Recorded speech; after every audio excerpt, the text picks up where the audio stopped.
కొమరం ఆసిఫాబాద్ జిల్లా కలెక్టరేట్లో ప్రజాపాలన ప్రగతిపాలన 99 రోజుల కార్యాచరణపై ప్రజాప్రతినిధులకు అవగాహన సదస్సు కార్యక్రమం నిర్వహించారు. ఈ కార్యక్రమాన్ని ఎమ్మెల్యే కోవలక్ష్మి, ఎమ్మెల్సీ దండే విఠల్, జిల్లా కలెక్టర్ కె హరిత జ్యోతి ప్రజ్వలన చేసి ప్రారంభించారు.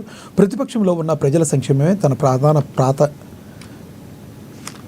తన ప్రాధాన్యతని ఎమ్మెల్యే లక్ష్మి తెలిపారు. ప్రభుత్వం ప్రకటించిన ప్రణాళికను క్షేత్రస్థాయిలో పక్కాగా అమలు చేసి ప్రజలకు మేలు చేకూర్చాలని అధికారులను, ప్రతినిధులను ఆమె కోరారు.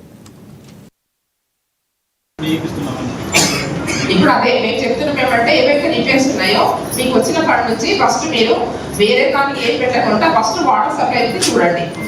మీరు వాటర్కి పెట్టండి. ఫస్ట్ బోర్స్ రిపేర్స్ ఉన్నాయో బోర్లకు పెట్టండి. తర్వాత మోటార్లు కూడా పెట్టుకోండి.